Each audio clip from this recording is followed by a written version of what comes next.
You got the fruit? No, why would I have fruit? Oh, because we're doing like a video about like games to play at a picnic. I brought the camera. That was on my list. You were supposed to bring fruit. I thought I was supposed to bring potato salad. Oh, did you bring potato salad? No. Okay.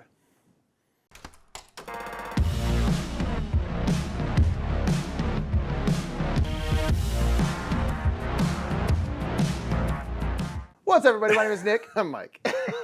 Our intros are dumb, everybody. I'm Nick. We're the Brothers Murph. That's Mike. And this is going to be our top 10 games to play on a picnic. It's like springtime, you know? I hope the weather is spring like where you are. We live in a place where it's always springtime. Or it might weather. be going into winter and if you're in the southern hemisphere and you're no longer this. But nonetheless, we're talking about games you can play on a picnic because we enjoy bringing games to places, restaurants, you know, those kinds of things. Take your games outside in nature. What are some games you can play on a picnic? Some of these are going to be like kind of like more picnicky themed games. Some are ones like logistically like, yeah, this would work Easier to play. outside, maybe on a blanket, maybe on a picnic bench or a table or something like that. So this is going to be our top 10 games to play while on a picnic.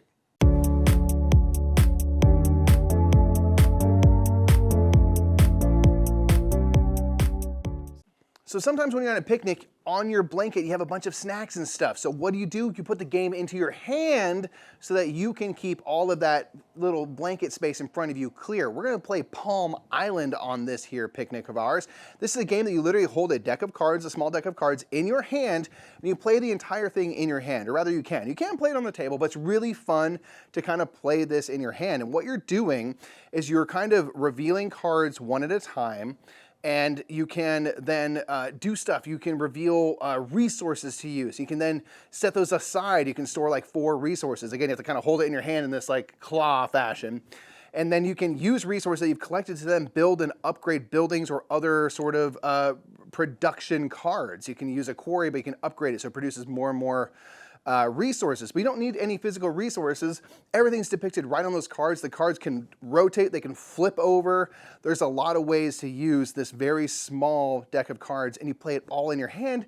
So if I'm kicked back on a picnic, I can lay in the grass and play this game right there in my hands. Number 10 for picnics, Palm Island.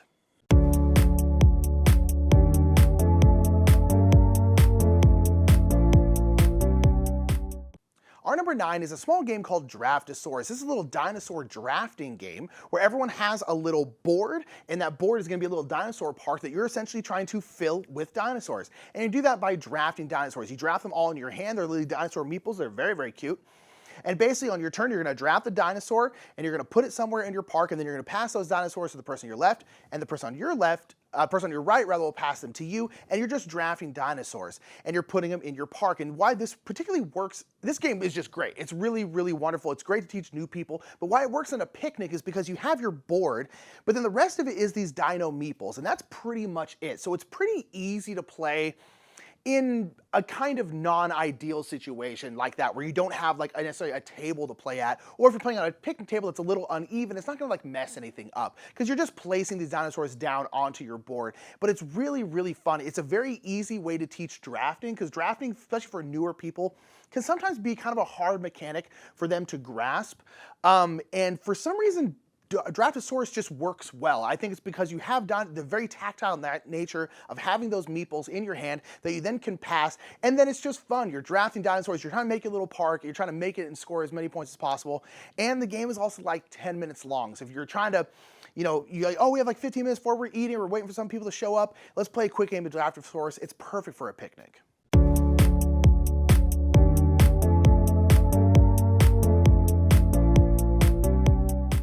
So a lot of times, if you're going to a picnic, you might be in a rose garden and you get to talking about what do flowers even mean when you really think about it.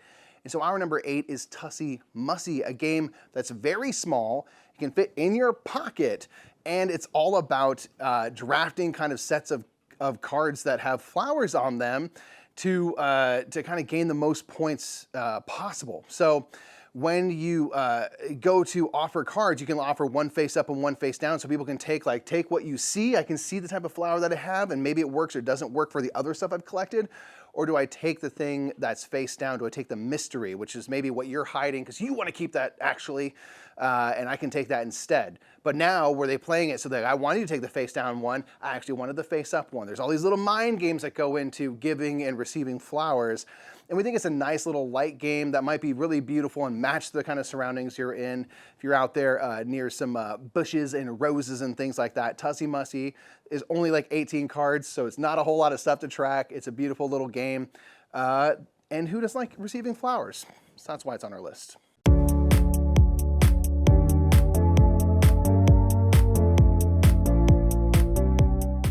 Our number 7 game you can play at a picnic is going to be So Clover. Now, So Clover is a kind of a party game, a cooperative party game, where you have these little Clover sheets, these little Clover plastic dry erase sheets, rather, and you're going to be getting 4 different cards that are going to have clues on them and you put the clues down, and then each side of the 4-leaf clover is going to have two essentially prompts on it, and you're going to have to write a clue that relates to both of those words. And then once you've done that for all 4 of your clues, you're then going to take your cards and mix them up amongst themselves, and then add a 5th card to kind of gunk up the works a little bit. And then everyone else is going to have to try to reassemble your clover correctly. And this is a game we actually played at BGG Con for the first time with Aldi. And it was so much fun. This game blew us away with how fun it was. And it's just so simple. And all it is, it's just that clover and a couple cards. So it's something you can play very easily. You can pretty easily play in your lap or like on a picnic table. Or if you want another game that is actually about the same people, you can play Just One as well, which is another game where you're kind of giving out clues, but you're writing on some kind of dry erase thing. And it just works well in that situation. But this is a party game that people just love. So Clover it just makes sense, and it's difficult, but at the same time, you can almost always figure it out eventually. You may not get on the first try, but you can almost always figure out what people were going for. But it's just an absolute blast, and it goes over so well. And from the moment we played it over BGG Comp, we immediately were like, we have to find this game and we have to buy it immediately, and we absolutely love it. And so that is So Clover.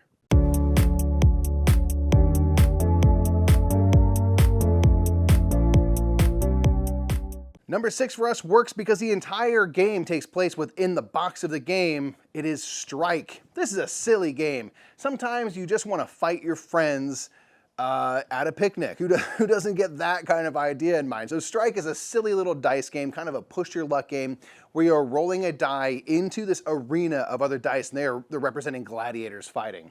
Ultimately, you want to hopefully roll dice and knock into the other things that are in the arena to make matches. If you get like 3 4s, for example, you get to collect all of those dice that you made a match with, and then the play goes to the next player. You ultimately want to be the last one with dice in your hand, so dice are good. Now, if you roll something and it doesn't make a match, you have a couple options. You can choose to roll another die into the arena and hopefully make a match, or you can choose to pass. Sometimes you roll X's on the dice, which are instantly gone. Any X's that get rolled are removed from the game entirely. If the entire arena gets emptied, the next player has to roll all of their dice. So there's just a lot of fun little moments in the game. You can try to pull off little trick shots and stuff for yourself. It's just light and silly and fun, and we think it would go really well at the center of the blanket as you're having your little picnic, flinging dice in and having a laugh. So that is Strike.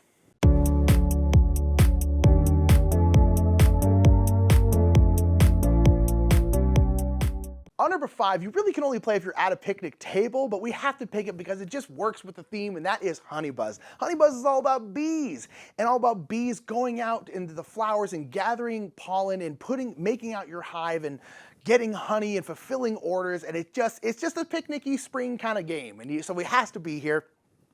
And this game is so much fun. It really, really is. This is a game where you're drafting out these hexamino tiles, as Mike likes to call them. We're kind of like domino 2-sided tiles with hexes on either side, and you're building out these cells, and these cells are in your kind of honeycomb hive.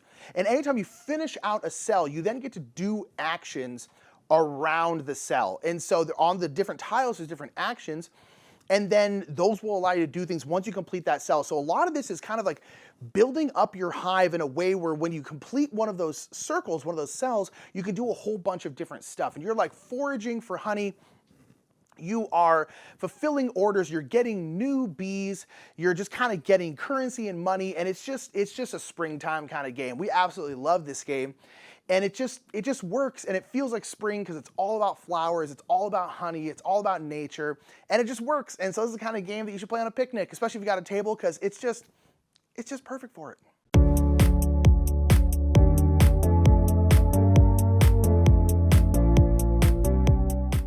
Number 4 is just a sweet game of kind of it's kind of push your luck in set collections, Herbaceous. So Herbaceous is a really simple game where on your turn, you're gonna draw 2 cards one at a time.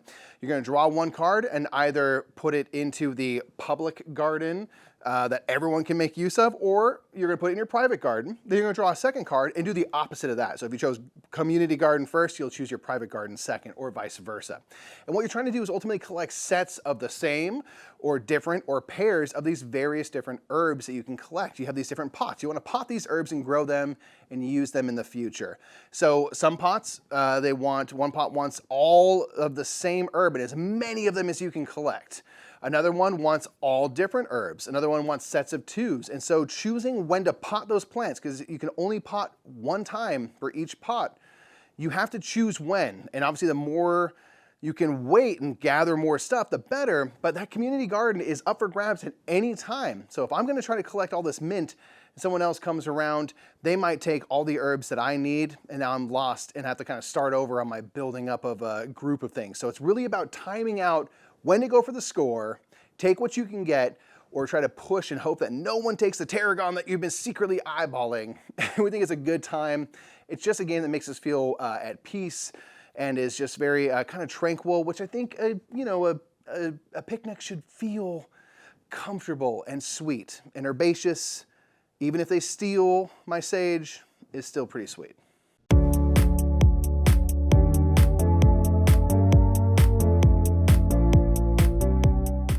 Our number 3 is a game called Hive. Now this one works because the theme is bugs, and bugs are out in nature, and picnics, and you have ants in your picnic and all the different kinds of stuff. It's cute. But nonetheless, Hive is a kind of a heavy, well, not heavy in terms of complicated, but heavy in terms of strategy, abstract strategy game where you are trying to surround your opponent's queen. Everyone has a queen bee on these real thick boy tiles. And that's one of the reasons why it's also great for a picnic, because the tiles won't like blow away. If you're playing like a big card game and you get a little breeze going, all your cards could like fly off into the wind and get eaten by dogs and babies and stuff like that. And so you don't want that to happen. But Hive has these really big, thick tiles, so they're not gonna go anywhere, which is really, really nice. And so basically what you're doing is you're maneuvering these different bugs around, and the bugs have different abilities. Some can like climb over each other, some can kind of like circle around. And what you're trying to do is surround your opponent's queen. If you surround your opponent's queen, you win. But this is a kind of like, it doesn't play like chess, but it's chess-like in terms of its abstract strategy, and all your different pieces can move in a different way and do different stuff, and it's just tactile. It's very tactical. You are just constantly reacting to what your opponent's doing and just trying to maneuver yourself to surround their queen and win. And so this one works because of the theme and kind of like bugs and stuff like that, and you're outside in nature. It just feels right to play Hive, right? And then on top of that, those big thick boy tiles are not going to go anywhere if there's kind of a breeze. You could play it on a blanket, you could play it on a table. It really, really works, and Hive is our number 3.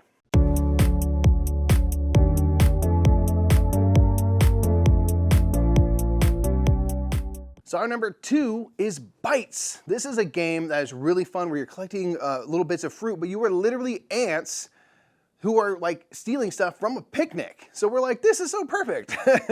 You have to take these ants that are kind of working in this line and go forward and collect different types of fruit and stuff as you're heading back toward the ant hill. So this is a game that's like really light, really good for families, that we think is sweet, but it's all themed out to being at a picnic. Like the cover of the box looks like that classic kind of like red and white checkered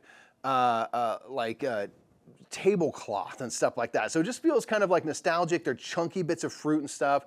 The ants are really cute. They get to go onto this kind of tiered little ant hole, which is sort of a race to get there first and stuff and be highest on there.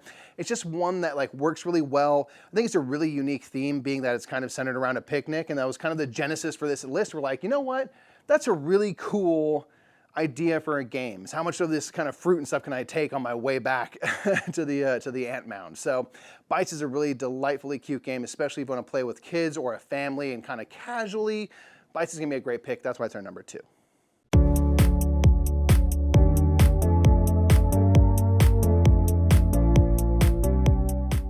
Our number 1 is a game where it's just one big old piece of paper, and that is Micro Macro Crime City or Micro Macro Full House, or really any of them. But this is a game that we just love. We just think it's so clever and so cool. But basically you have a big old piece of paper, and this big old piece of paper has one very large picture on it, and there's all these different things going on. And in this picture, there are a whole bunch of different murders. This is apparently the most dangerous city on the planet.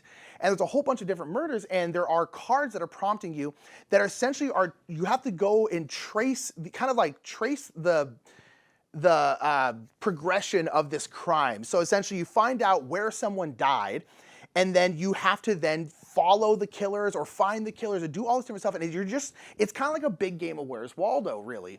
And you're going around trying to find this stuff, and it just works so well, and it's just so darn cool. But really all it is a couple cards that are giving you clues and giving you prompts on like what happened in this particular crime, and the rest of it is just that big old piece of paper. So you can just flatten that out on a blanket or on a table and all sit around and just try and solve these crimes. It's just so cool. I think this game is incredibly clever. It's just great. It's just so much fun to play, and this is a kind of casual game that everyone can do. You can play with kids, you can play with adults, because really all it is you looking at this picture trying to find those clues. So there's not like a huge amount of strategy in it, but it's just pure fun, and it would totally work in a picnic. And so Micro Macro Crime City is our number one. I think this is a great picnic game to play with a whole bunch of people. It's like, hey, let's solve a murder. Boom. Look at that. What happened? I don't know. It's our number one. We love it. So those are 10 games we would happily bring to a picnic, but we want to know what are 10 games or a couple games that you would bring to a picnic. What do you think is easy to play? What do you think kind of fits the theme of going out into nature? In our case, we just like to solve murders while on picnics. Let us know what if I see a murder in a picnic, I'm going to try and solve it. I'm going to play a board game to avoid having to deal with that. That's what I'm doing. That's our top 10 picnic games, as it were. Yeah. Let us know what you think of that and a list you'd like to see us do next. Indeed. Until next time, I'm Nick. I'm Mike. We're the Brothers Murph. We'll see you later. See you in the next top 10.